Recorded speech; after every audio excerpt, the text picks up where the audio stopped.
Hey YouTube, it's Destiny. I was making this video because our country is in chaos right now. There is definitely a lot going on between the coronavirus and the murder hornets, and we have Ahmaud Arbery and George Floyd's deaths and the riots, and so far 2020 hasn't been a great year. I'm not saying that I agree with the riots that are going on, but I do believe that there needs to be a change. And when people get angry and upset that there hasn't been a change about things that continue to happen, that have been happening for decades, I can understand why they get angry, why they get upset. As a young black woman, I have 2 twin boys that I have to raise in America, and I am afraid of the day that what if one of them come to the same fate as George Floyd or Ahmaud Arbery did, or Trayvon Martin. And it's just really upsetting, and I just even worrying about having to go outside your house if you're gonna make it back home. If something is gonna happen because of the color of your skin, shouldn't even be an issue. And a lot of these cases, especially with what happened to Ahmaud, it's always that they claim that it was in self-defense, or they thought that the African American was doing something shady or suspicious, or that they feared for their lives. But pretty much from what I've read about Ahmaud Arbery's story is that some white men saw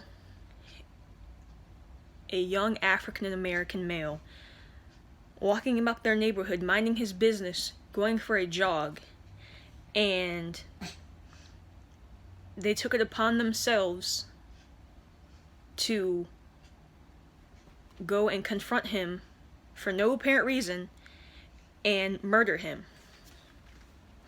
Now, they can say that there was break-ins going in the neighborhood, but that right there already lets me know that you are prejudiced or racist against African Americans, because just because you see an African American male walking around outside minding his business, and maybe there was actually some break-ins going on in your neighborhood, but you assume already in your mind that it was him, that you start watching him so closely that you get on the phone and you call 911 to report him, that there's a house under construction. It's not even your house, not even your property, that you're watching him so hard that maybe he goes in this property to look around, or maybe he's interested, or maybe he doesn't even go near the property at all, but he's just in your neighborhood and he's walking around. So you automatically are watching him and calling the police on him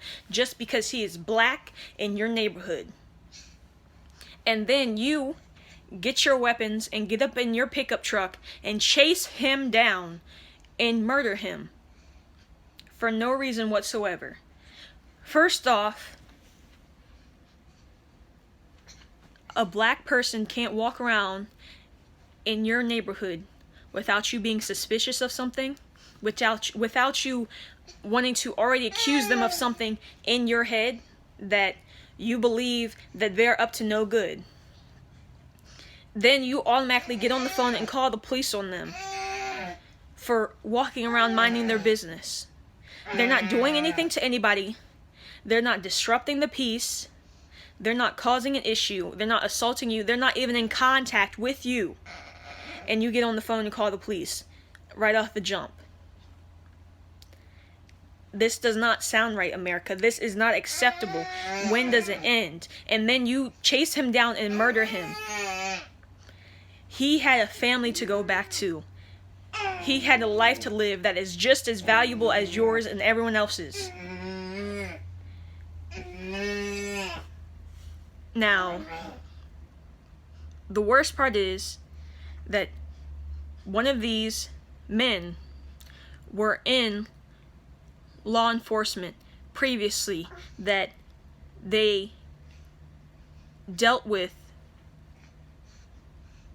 people in the law, that they had a hand in, had a choice in people getting arrested, going to jail. That is the worst part. That not one, but two people had to turn the case down after seeing who it was for, because that person had previously worked in their office, that they were having to say that they couldn't because there was a conflict of interest. That tells me right there that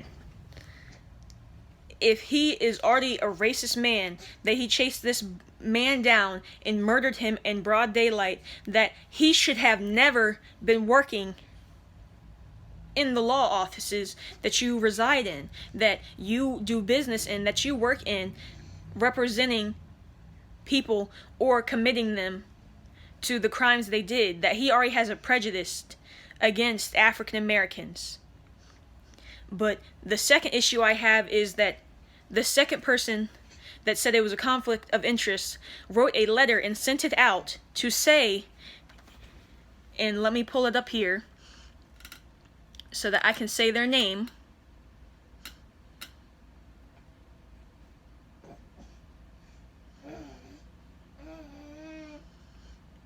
Give me 1 second. I'm scrolling down.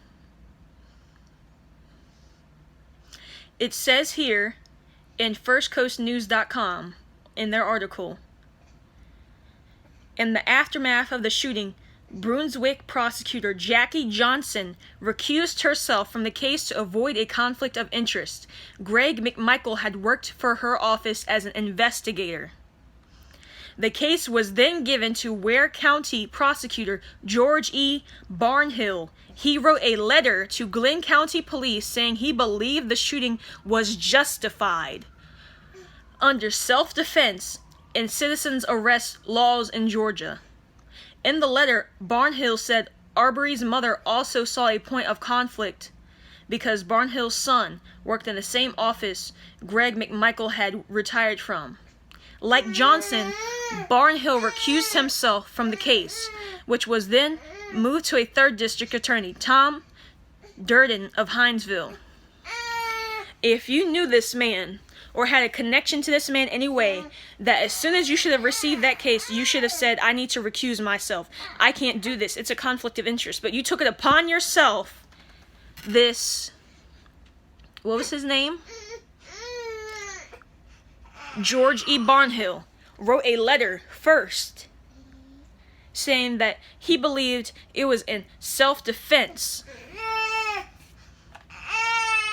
and that it was justified. And he sent that out to the Glenn County Police. If you already know that it's a conflict of interest, then you shouldn't be writing letters to anybody. You should have, as soon as you saw that case on your desk or received it, or received the files and saw that man's name, you should have said, I cannot take this case. I cannot do anything with this whatsoever. But you wrote a letter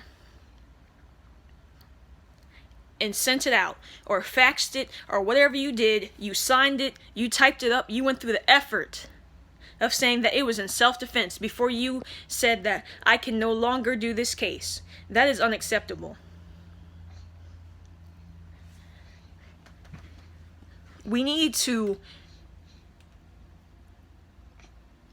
fix our systems of law. We need to closely watch who is in charge and who is making the laws and who is bringing action to them and who is pressing charges and who is executing and following through and who is working in these offices.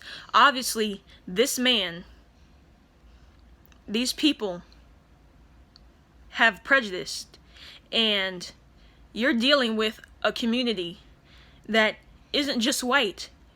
So are you putting unfair charges on people? Or are you treating other people unfairly based off the color of their skin? That you have a hand in what happens to them? The second issue I have is about a woman in New York City that called the police on a man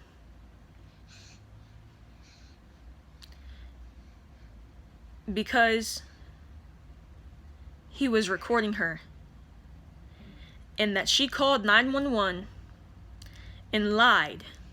Her name is Amy Cooper, and I'm getting this off of the New York Times. I just want you to listen to what this call says and how she words what she says she's about to do, and if it sounds correct to you, if it sounds prejudice or racist, and if how 911 should respond. Just listen to this. Would you please stop? Sir, I'm asking you to stop. Please don't come close to me. Sir, I'm asking you to stop recording me. Please don't come close to me. Please take your phone off. Please don't come close to me. I'm taking pictures on the cops. Please call the cops. Please call the cops. I'm going to tell them there's an African-American man threatening my life. Please tell me whatever you like. Excuse me? She says she's going to tell them that there is an African American male threatening her life, and all he is doing is recording her. Meanwhile, she is choking the hell out of her damn dog, and by the way, that was recently given to her. Threatening me and my dog. There is an African-American man. I'm in Central Park. He is recording me and threatening myself and my dog. And my... I'm sorry, I can't hear you either. I'm being threatened by a man in the ramble. Please send the cops immediately. I'm in Central Park in the ramble. I don't know. Thank you. Now, this woman, Amy Cooper,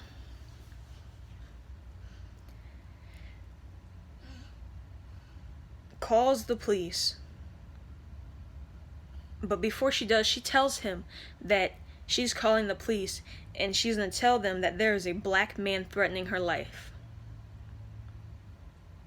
in Central Park.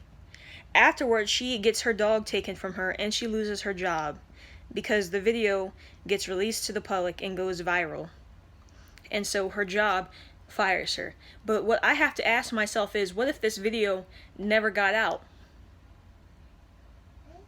What if she's talking to someone on lunch at the office and she just tells them the story? Would it go this far in the company and that she would get let go? Or what if this man never had his phone out and she would have called the police on him and that there was no evidence of what happened? Would he be in jail right now?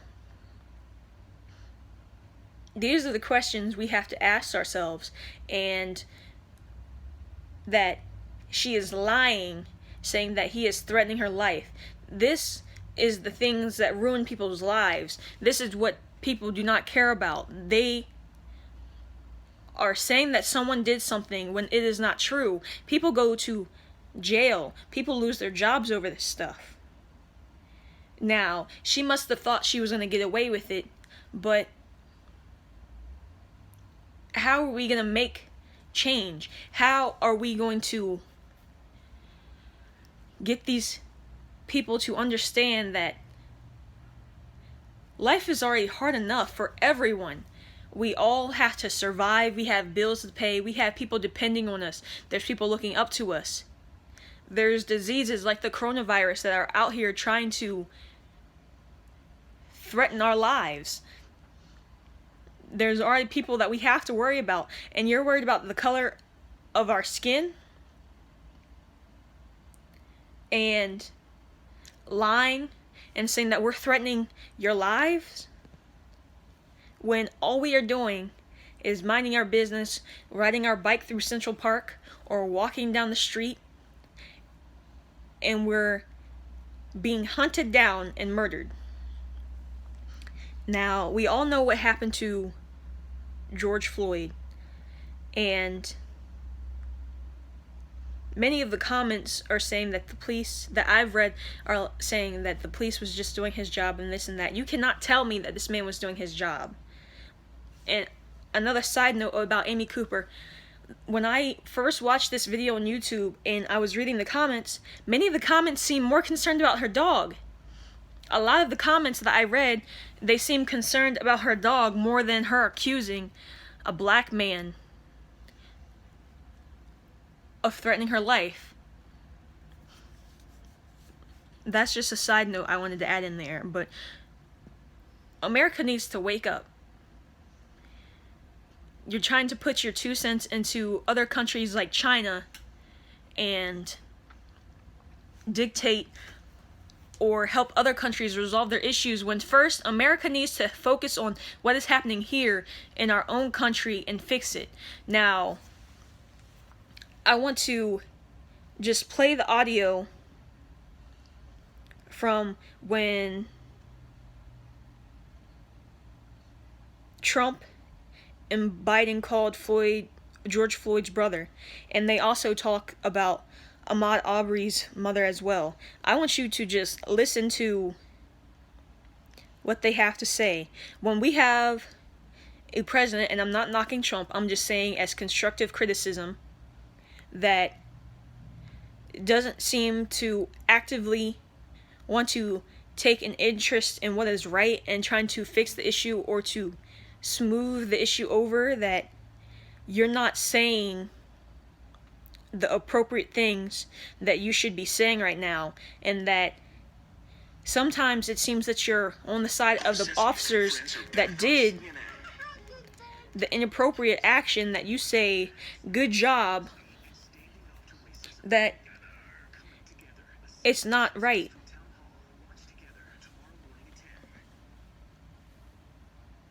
Now, I just want you, this is CNN politics. This is a Trump and Biden call, Floyd's brother. And just listen. President Biden, the vice president, I love this conversation. He talked to me for like 10, 15 minutes. And I was trying to talk his ear off because he was talking to me constantly. Great conversation. Now, this is George Floyd's brother. It lasted probably 2 minutes. He was trying. And he is talking about his call with Biden lasted about 15 minutes, and that he said that his call with Trump lasted about 2 minutes. Now, I can understand the president is busy, but you need to take an interest in what is going on and reassuring the community, one of the many communities that you are presiding over, that there is going to be change. When you don't seem to care, that does not sit well with the community. It was just a brief conversation. Mrs. Cooper, I understand that you have not spoken to the president about Ahmaud's death. Is that a phone call that you'd like to have? At this point, the death of my son occurred back in February. I think that if President Trump was concerned about the death of Ahmaud, a phone call should have been already implemented. And at this point, no. Now, that was Ahmaud Arbery's mother. And the president never even called her. Never even spoke about the issue. And this is the problem that keeps happening over and over. There needs to be change made. I can understand the riots, not that I would go out there and riot and burn cars and set buildings ablaze, but people are upset, people are angry, people are frustrated, they're sick and tired of having to go through the same things over and over, hearing the same stories over and over when stuff could be prevented, when stuff could be changed for the better.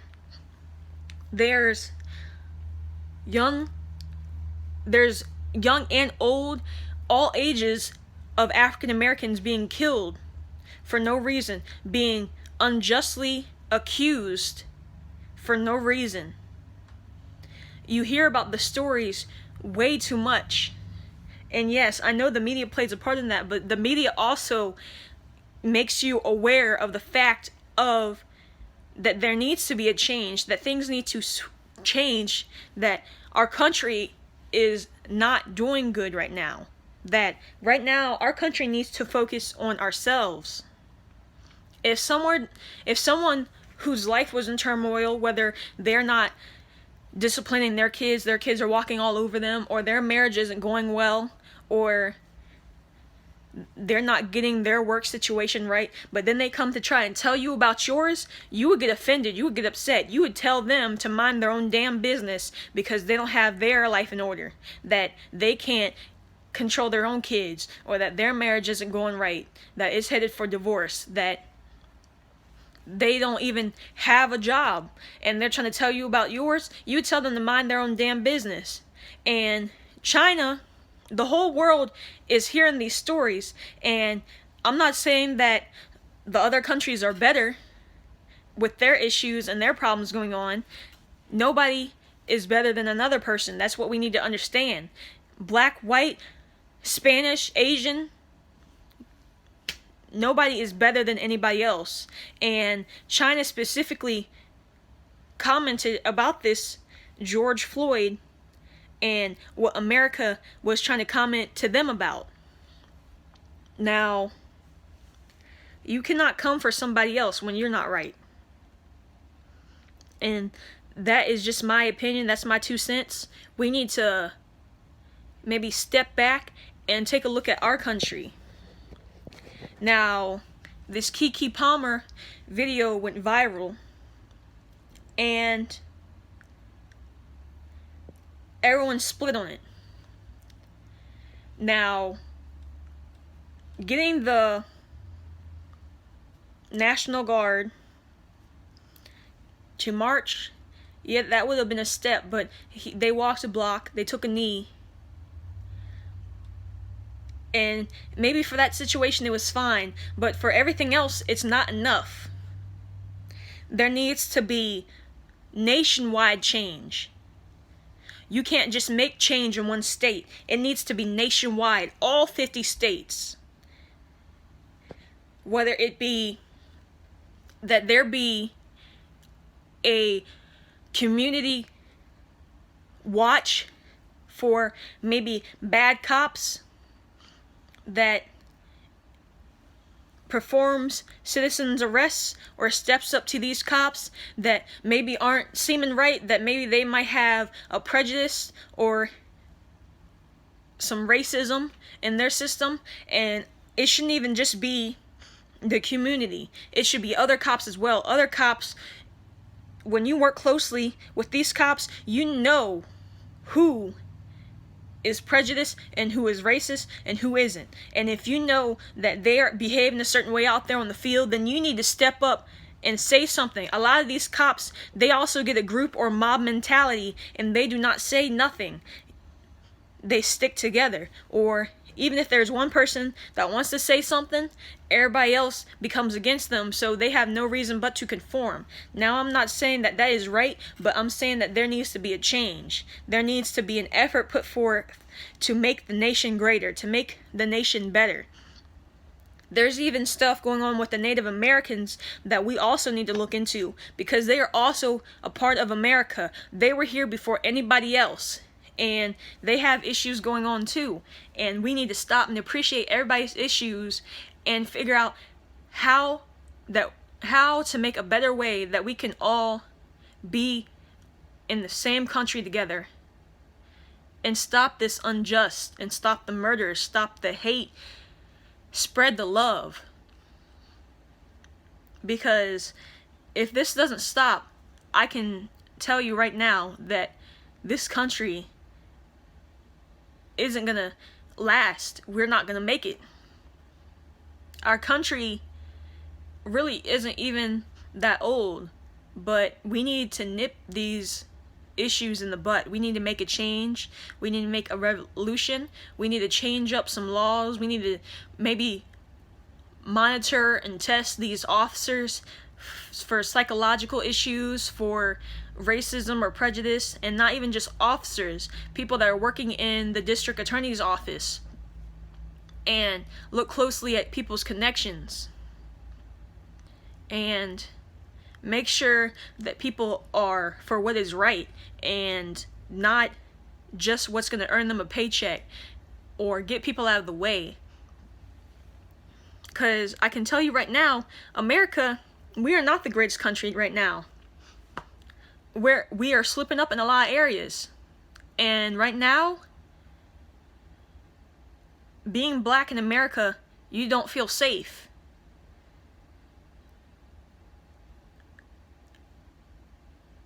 Being called the N-word when you're surrounded by Caucasians does not feel safe. It does not make you feel like you were welcome in the own country that you were born in. Having to tell your children and explain to them about racism, that there's going to be some people that they will encounter in their life that are going to treat them differently because of the color of their skin, hurts your soul. We all bleed, we all cry, we all hurt. If you cut us open, we all look the same. It is nothing but the color of your skin. And it shouldn't come to this. And a lot of Caucasians that I have seen are making comments about, well, the black community is out here killing and shooting each other, so why should I care about this problem? You should care about this problem because we are all part of one nation under God. When it comes Judgment Day and you're standing under, or you're standing up there with God and He is looking back on your life, do you think God is gonna, or whoever you pray to, or whoever you worship, or whoever your God is, do you think that when they look back that you're gonna be proud of, or they're gonna be happy about how you lived your life and how you treated people?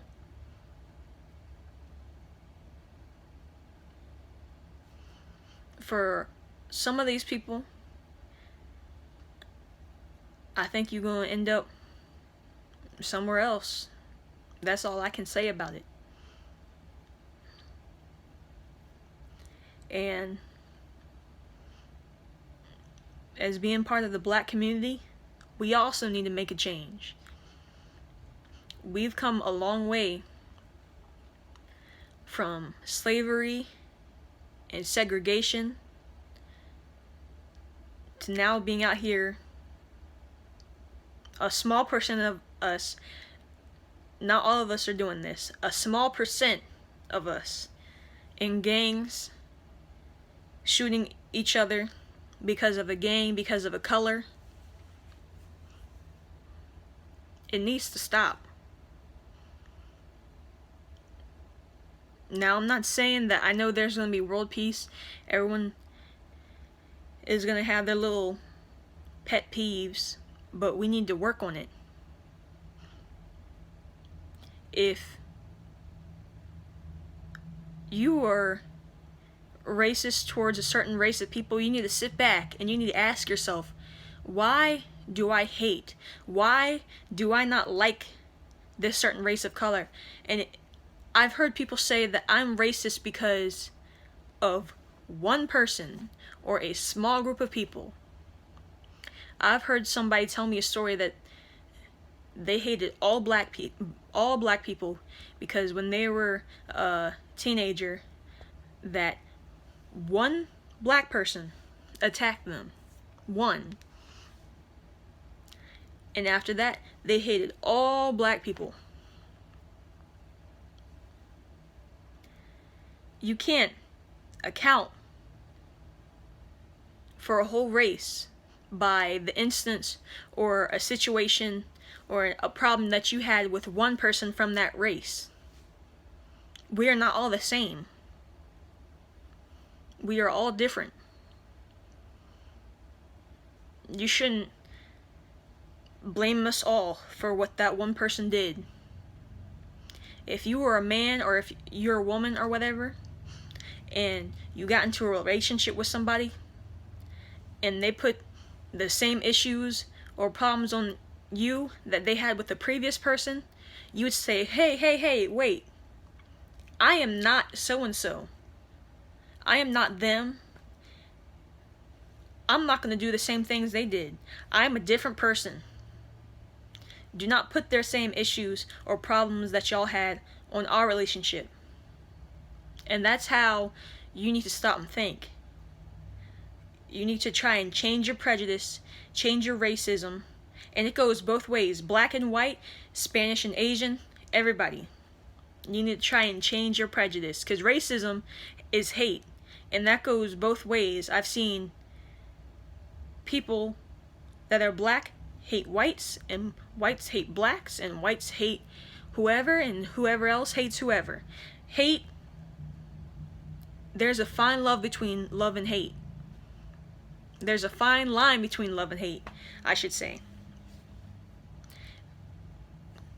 And hate can turn into love just as quick as love can turn into hate.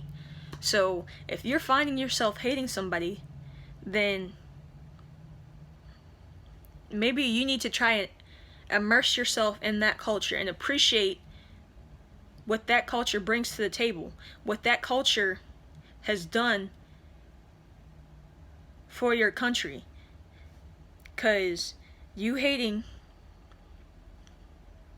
a whole race because of a small group, or because of what your great-granddaddy told you to do, or because your father said he hates blacks so you hate blacks now, that's not right. There's black people out here serving the country, fighting for your freedom and for your family's right to live and for your family's safety. And just as quick as I can tell the black community that there is white soldiers out there fighting, whether they realize it or not, for your safety, for your country, for your security. So we all need to appreciate each other, because you only live one life, and you do not have the right to take someone else's life away just because of the color of their skin. And that's all I have to say. Just do your research, look into these issues, and even if it's only within your own family, try to start making change. Try to figure out why people are the way they are. Try to figure out how you can help them make a step to change. And I'm not saying that everybody can, but you only fail when you give up and when you don't try.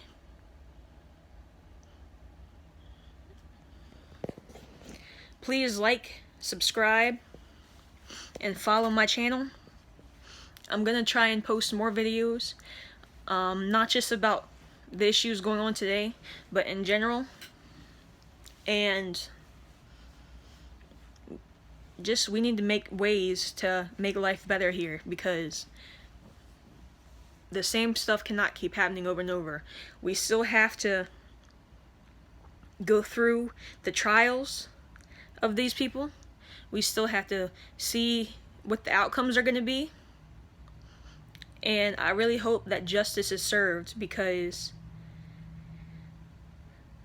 I can definitely see that if it is not, that the riots will continue and this country is going to fall to pieces.